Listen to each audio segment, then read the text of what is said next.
మేడ్చల్ జిల్లా కీసర మండల పరిధిలోని కీసరగుట్టపై మహాశివరాత్రి సందర్భంగా పోటెత్తిన భక్తజనం. ఉదయం 4 గంటల నుండి భక్తులు తరలి రావడంతో ఆలయం మొత్తం కిటకిటలాడుతోంది. తెలంగాణ వ్యాప్తంగా వివిధ ప్రాంతాల నుండి కీసరగుట్టకు పెద్ద ఎత్తున తరలి వచ్చారు.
మహాశివరాత్రి బ్రహ్మోత్సవాల కార్యక్రమాలు జరుగుతుంటాయి. 6 రోజుల కార్యక్రమాలు జరుగుతుంటాయి.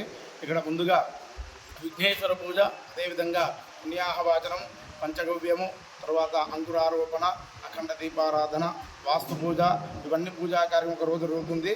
అదే రోజు స్వామివారు ఇక్కడి నుంచి కీసరకి స్వామివారు పల్లకి సేవలో వెళ్ళిపోతారు. తర్వాత మరునాడు అంటే మాఘ శుద్ధ చతుర్దశి రోజు స్వామివారి యొక్క మహావైభోగంగా మహాశివరాత్రి ఉంటుంది. ఆ రోజు రాత్రి కూడా కళ్యాణం జరుగుతుంది స్వామివారిది. అదేవిధంగా మరునాడు స్వామివారి రథోత్సవం, పుష్పయాగము, పండిత సన్మానం, ఈ 6 రోజుల కార్యక్రమాలు జరుగుతుంటాయి. భక్తులందరూ కూడా ఇక్కడ అధిక సంఖ్యలో పాల్గొంటారు. అదేవిధంగా మహాశివరాత్రి రోజు స్వామివారికి మహాన్యాసపూర్వక ఏకాదశ రుద్రాభిషేకాలు జరుగుతుంటాయి. లోపల స్వామివారి ప్రత్యేకమైనటువంటి అభిషేక పూజాకారం జరుగుతుంటాయి. అదే భక్తులకు అందరూ కూడా స్వామివారికి సామూహిక అభిషేకాలు జరుగుతుంటాయి. వారికి ప్రత్యేకమైనటువంటి లైన్లు, అదేవిధంగా అభిషేకం 1100 రూపాయలు ఉంటుంది. చిన్న శివలింగాలు ఇచ్చి బయట సామూహికంగా అభిషేకాలు జరుగుతాయి.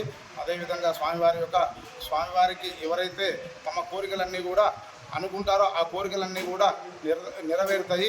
ఇది ఇక్కడ మహాశివరాత్రి బ్రహ్మోత్సవ కార్యక్రమాల్లో ఈ 6 రోజుల పాటు అది వైభవపేతంగా జరుగుతాయి అన్నమాట.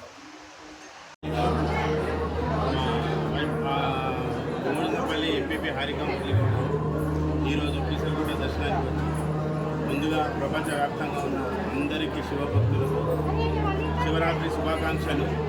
ఈరోజు మేము శ్రీ రామలింగేశ్వర స్వామి దర్శనానికి కోసమై కీసరగుట్టకు వచ్చినాము. ఇక్కడ దర్శనం పూర్తిగా చేసుకొని చాలా మంచిగా శివుడి ఆశీస్సులు పొందినాము. దీనికి ఏర్పాటు చేసినటువంటి ప్రభుత్వానికి కానీ ఇక్కడ ఉన్న అధికారులకు కానీ చాలా మంచి ఏర్పాట్లు చేశారు. పోలీస్ వ్యవస్థ కానీ ట్రాఫిక్ కానీ ఇక్కడ చాలా మంచి వ్యవస్థ ఏర్పాటు చేసి అందరికీ ఏ ఇబ్బంది లేకుండా ఏ ఇబ్బంది లేకుండా అందరూ మంచిగా దర్శనం చేసుకొని శివుని అనుగ్రహం పొందుతున్నారు. ఆ దేవదేవుని ఆశీస్సులు అందరికీ ఉండాలని కోరుకుంటూ మహాశివరాత్రి శుభాకాంక్షలు.